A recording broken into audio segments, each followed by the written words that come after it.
Well, I mean, I think to be fair, men have not just had an advantage their entire lives. I think this goes back thousands of years. I mean, in general, men have had an edge when it comes to society over women.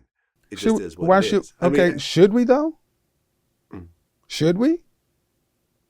should we what? Should men have an advantage?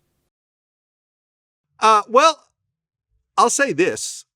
I'll say that when you look at, for example, certain societies, like certain countries in the Middle East, where women are not allowed to work at all, or even drive cars or go to college or whatever, those countries suffer compared to the countries that are first world that actually embrace women into the workforce. Yeah. I think it's a huge loss when you take women out of the equation.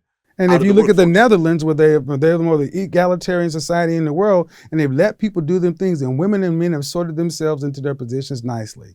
Men tend to do more on the science, engineering, technology, infrastructure side. Women tend to do more on the social work, retail, administrative side. Men and women know how to do these things. So we tend to go towards these extremes. And what I'm saying is men and women are different for a reason. Yes, women have their place, but the place of a man has been devalued so much to where even just trying to say that men deserve anything is almost offensive, where we feel like we got to balance it, that men have had an advantage. You mean men have had an advantage in the world that men built? Who built it? Who goes to war? When you go out and kill the mastodon or this or that, who protects it? The very things that keep the world running. I've had that show. Okay, take it away from my show. Okay, Bear Grylls, season 2, The Island. Men on one island, women on another island, and just see what happens when women and men are dropped into nature.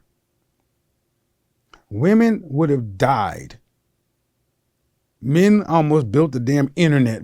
I'm just kidding. But come on, we know these things. But it's like, you can't say that. You can't say it. We got to keep a balance, because you know why? Because women are the greater consumers and they spend more and this and that. And I get it. And I'm not trying to devalue what women do, but what I think is, what I've seen is there are only certain men getting credit. Like if you ask this question, what percentage of men are having sex or having children? Most women get that number off because they're looking at the kind of men they want. When 40% of men on this planet will probably never have kids. In our community, 51% of men are single and childless. The greater majority of kids are made by a small group of men. They're the ones with all the access and the legacy. But the other guys are the ones that continue to get the world built and run. We'll balance, that's all.